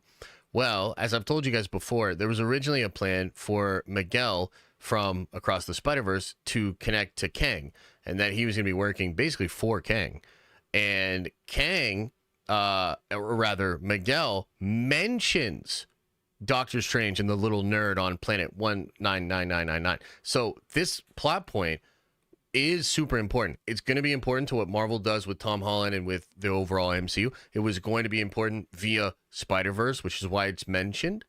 I don't know if that's going to be the case. We've talked about this, but Spider-Verse seems to be going in a new direction, probably because the Kang stuff is just not working out. But yeah, that's like another point of emphasis as far as figuring out what the plan is here. And tell him that reversing this spell and... How does America Chavez's power relate to all of that? So America Chavez is a supernatural being. She is unique in the multiverse. She has no variants. She is just whatever she is. So she is completely unique to the multiverse. So like there is no version of her. Like, so in Multiverse of Madness, when Steven dreamwalks, it causes incursions. Why? Because it's the being or the soul of one version entering the body or the being of another version of themselves, a variant in a multiverse, which draws the two together and causes the collapse. What happens in Spider-Man No Way Home? It's different versions of Spider-Man and the multiverse being attracted all to this version of him, right? there are no other versions of America. She's unique. So I don't think she causes incursions. And I don't know exactly like what they'll do with her power, you know, in the MCU. She's possibly like an infinity being. Like she's the space stone made tangible with outer versal power or something like that. But yeah, we'll see. I'm interested in what kind of a role she's going to play in Doomsday, if anything. Because I think Doom needs some shit. I think Doom has a shopping list. I think Doom needs the bangles. I think Doom needs the 10 rings. I think Doom needs anchor beings. I think Doom might need Wanda. I think Doom needs several things to complete his recreation of 616. So I think a lot of the things they were going to tie to Kang will now be stuff that Doom uses, right? And letting the final incursion occur is the only way to save at least some portion of the multiverse, and that if they don't do this, eventually the entire multiverse will collapse, leaving nothing. So basically what Alex Perez speculates at is that Doctor Doom will end up making a deal with Peter Parker that if he helps him, that Doctor Doom will undo this spell from No Way Home, so that everyone that knew Peter before, like MJ and Ned, will know him again, and that he can go on to live a relatively normal life as a college kid with his friends in this new timeline. And I don't think he's going to be Spider-Man. I can't get this confirmed by anybody, but I'm pretty sure he's not going to be Spider-Man. In fact, my current theory, and just really don't know for sure, right? But my theory is that Andrew will be the Spider-Man in Spider-Man 4, at least initially. That Peter, this Peter, will just be Peter Parker. And he'll be chilling, he'll have his friends, but he's not going to be Spider-Man. And instead, Andrew Garfield will be Spider-Man. That's just a theory, though. And it's pretty wild. It's pretty far out. And even though it might sound crazy to imagine Spider-Man teaming up with Doctor Doom, you have to remember that Peter will most likely still be very emotionally vulnerable after the loss of Aunt May and everyone forgetting who he was, and that this could leave him ripe to be manipulated by someone like Doctor Doom, especially when you consider that Doctor Doom will look exactly like his mentor, Tony Stark. Yep. And again, this is a mix of Alex Perez's theories and scoops, but I do think that this theory could be accurate, at least to some degree. And with Spider-Man 4 reportedly having both grounded and multiversal elements, on top of this whole idea that it could take place in a new version of the sacred timeline, this would just open up a ton of different possibilities for... Kendall, 52 months, holy shit! The hard light from the bangles creates barriers from dimensions. It can also be used to isolate universes like in What If. The rings can be used to complete the World Forge. Doom needs them all and Wanda. Yeah, that's kind of the train of thought I am on as well. What Marvel Studios could... I think he might also need an anchor being, though. Like, I think he needs Tom Holland to basically relinquish his anchor beingness or something like that. Do with that story, because it would not be fully restricted to the past canon of the MCU because it's taking place in what is a new timeline. But then it also probably wouldn't be tied to the future canon of the MCU fully either, because many of the events in the movie would most likely end up being rewritten by the ending of Avengers Secret Wars afterwards. So yeah, I would imagine it opens up Sony and Marvel Studios to just a million different possibilities for what they can do with the story. But I do think that a big part of it will be kind of jumped off by what happened in Avengers Doomsday and what's still happening with Doctor Doom and this new timeline. And that'll just be the jumping off point for whatever other villain or adventure Peter gets into in this movie. Ooh.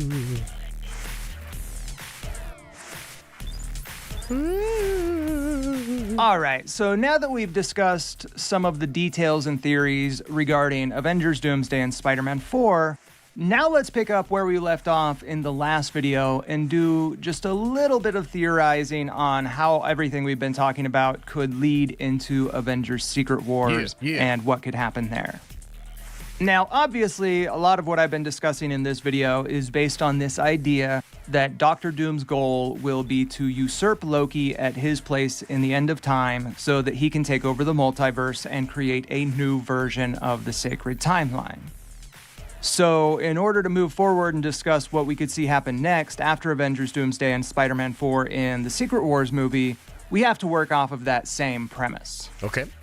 And something that I've been wondering about is if Doctor Doom does create a new version of the sacred timeline, then how will that affect the rest of the main characters that we know from the MCU?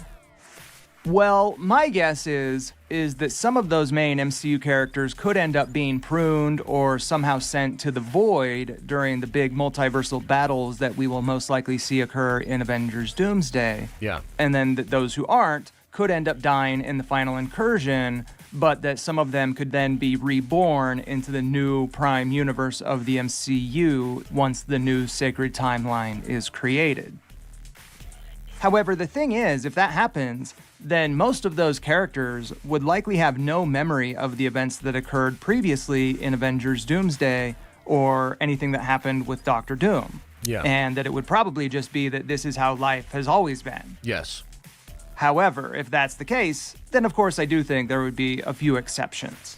Because this is a very similar concept to what happened in the 2015 Secret Wars comic. Yep. Because in that story, after the final incursion occurred, everyone who was reborn into that new reality on Battleworld had no memory of what their previous lives were. Except Old Man Logan. Old Man Logan had memories of the world before. So did Doctor Strange and so did Doom. But they were like, they're creating it. Other than that, it was the heroes that survived in the life raft and the Cabal that survived. There was an evil version of Reed and the 616 version of Reed. They both build life rafts. They both survived the collapse of everything. But Old Man Logan did remember. Like in other areas of the multiverse. However, there were a few characters who did retain their memories, like Doctor Strange, because he was with Doctor Doom when Battleworld was forged, and then went on to be Doom's sheriff and advisor. And then, besides that, there were also two groups of survivors who retained their memories, because instead of being reborn into Battleworld, they actually arrived on two multiversal life rafts that were created by Reed Richards as a way to survive the coming incursions. Yes. Which included characters like Reed Richards, Peter Parker, Carol Danvers, Star-Lord, T'Challa, and a few others I'm not remembering. And this team of heroes who landed in the first life raft, besides Doctor Doom, they were really the other most important characters in the Secret Wars story. Yep. Because since they had their memories and knew what Doctor Doom had done, once they awoke on Battleworld, this led to them splitting. What's the Skeleton Crew leak? Major Skeleton Crew leak? I mean, I know something, but I don't want to say it. Why don't you DM me? DM me. Up and each going on their own missions off into different corners of Battleworld to find allies and raise what became basically a resistance army in order to march on Castle Doom and defeat Doctor Doom and then use his godly powers to reset the multiverse.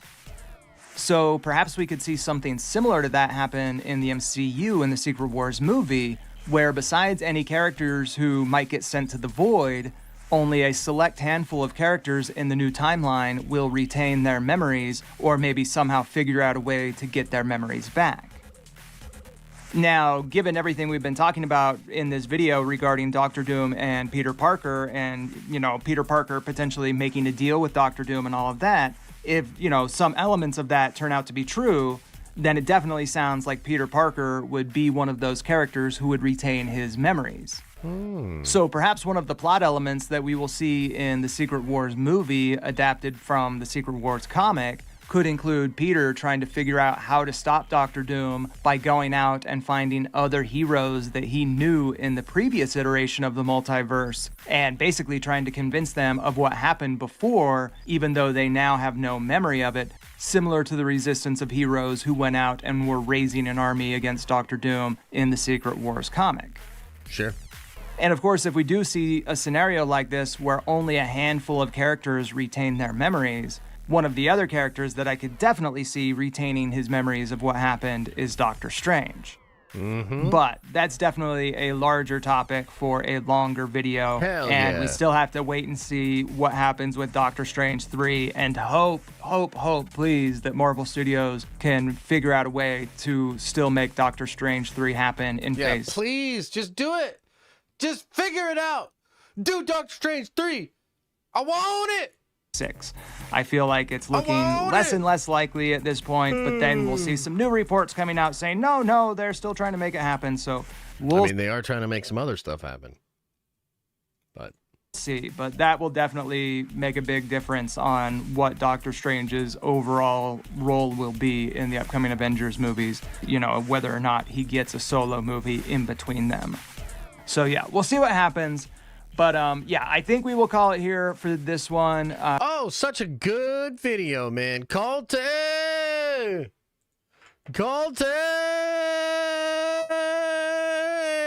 I gotta do like a culty call, like they have that mustard call. I gotta get something like that going on for Tay, man. One of the best in the game. I hope you guys enjoyed it. One of the best in the game. Increíble. James Gunn talks Batman at 12. Oh my God. 12:53. 12:53. Congress said we can't use human prisoners. Like, I feel like we need to take this seriously and go with you. Oh my God. Y'all want to watch some James Gunn bullshit? Hey Josh, so Wesley Snipes is definitely going to be in Secret Wars, right? I believe so, yes. I believe so. Jordan says, showed my sis the Cap trailer and she asked me where Cap was. Who's the new guy? You think this is how most normies think? Yeah, I mean, it also doesn't help that, like, the show with Sam being Cap was, like, 3 years ago at this point. Right? So it's not just that Sam's Cap. It's that they haven't done shit to establish that Sam is Cap. You know what I mean?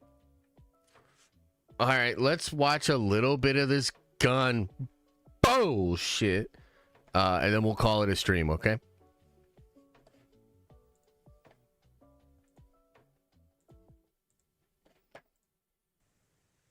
James, I'm already past my halfway mark, and as someone who is the guy who runs DC, I need to ask you a few questions if you don't mind. Go for it.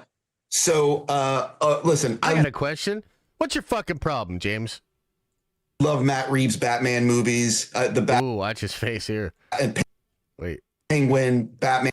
Oh, dude, wait, hang on. I love this shit. Here we go. DC, I need to ask you a few questions. Okay, so that's a smile. If you don't mind. Go for it. Listen, I love Matt Reeves' Batman movies. I'm just looking for a reaction, chat. Relax. Penguin, Batman. I can't wait to see the sequel. But I'm also wondering how you're going to handle, or when you're going to introduce your version of Batman for your version of DC. Well, I mean, there's no set timeline for anything. I mean, the one thing that I've tried to make clear to people from the beginning, and the way, bitch, please, you haven't made shit clear from any goddamn time, especially the beginning. That I hope we're different. Is that everything in DC is going to be based on the writers, and until we have a screenplay that I'm totally happy with, that movie's not going to get made, no matter what it is. And so, we have been really fortunate with some screenplays. With Supergirl came in and just like, wow, Anna did such an amazing job. The Lanterns pilot came in, and now the whole Lantern series came in, and it's like, wow, that's wonderful, wonderful work. And there's a couple of other things that people don't know about. There's a couple of movies and TV shows that are greenlit or near greenlit. And are you talking about this like stupid ass Sergeant whatever the fuck or Clayface and Jesus. But it's going to be based always on that, on the story. Because at the end of the day, if we're happy with the story and that we're telling, that's what matters most. And once Brave and the Bold gets to that point, then we'll make the movie. That's really all it is. Dude, I fucking applaud you for this because no, you don't say, Frosty. You applaud him for it. Couldn't have seen that coming. That's incredible stuff. How novel. What an unbelievable reaction from you, Frosty. That's how you're going to keep the DC, brand strong, is by putting out stories that damn, dude, this brand is strong. Frosty's right. This shit is strong. Are worth telling. Frosty, I totally agree. And I think it's not only about DC. I really think it's everybody. I think that we need to go back to even back in the day when I came to Hollywood, right? Scooby-Doo got greenlit because people liked the script. You may like the movie, you may not like the movie, but it got greenlit because people like the script. And today people are greenlighting projects because an IP has to be out on a certain date, which means that the screenplays are worse and movies are suffering for it. And TV is thriving because there's so much good television out there and movies are just really suffering. And it's not because people don't want to go to the box office. It's not because, so when they internally had a spec script that this lady worked on for years, that then became your movie, that then you sued to try to remove her as a... Was that because of the script, James? Which script are we talking about here? Holy shit. People don't care about that format anymore. It's because the movies aren't as good. And it's all comes down to the writing, and to have a director out there, shooting his heart out and trying his best with something that doesn't have a third act, it's just self-sabotage. And we got to quit doing it as an industry. I agree. I have 5 minutes. Let's see what I can do. James, I know you're working. All right. That'll be it. That'll be about all I can handle of that motherfucker right there. Anyways, chat. Superman trailer right around the corner. Can't wait. Can't wait for that one. I'm really excited to give that an absolute fair shot, completely unbiased as I always do. Appreciate your time, attention today. Sorry we were a little bit delayed.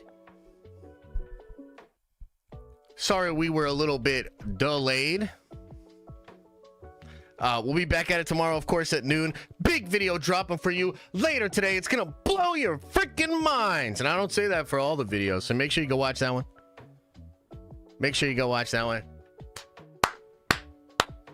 W-Stream. Appreciate you guys. Much love, man. As I always say, I hope you are having an awesome and a nerdy day. And I'll see you in the next video.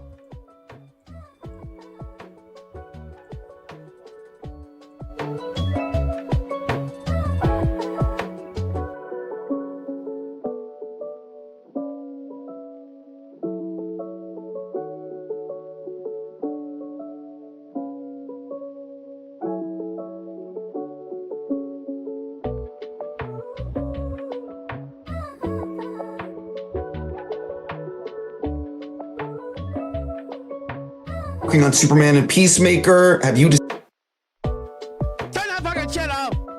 Shit, you motherfucker!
10 months.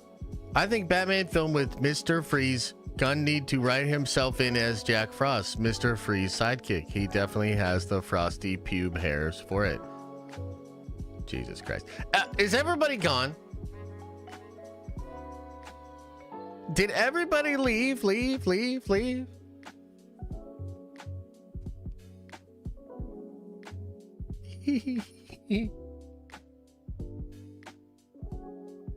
You know, I pitched today to some of my team. I said, you know, I want to do this thing where we bring on a therapist or a psychologist and we literally clinically prove whether or not I am an actual DC hater because of my experiences with James Gunn. And they love the idea. We might even try to find a company to do this as sponsored content with. And I think this will be huge. I think it's going to be hilarious. I think it's going to be super fun. More updates on that soon. Got to get it out there before Superman. You know what I mean? Like 100%, brother. We got to get that shit out there before the Superman movie. You know, because it might all be over. We got to take advantage of this while we can before Superman bombs and James Gunn is fired. Do you see what I'm saying, Chad? Okay, all right.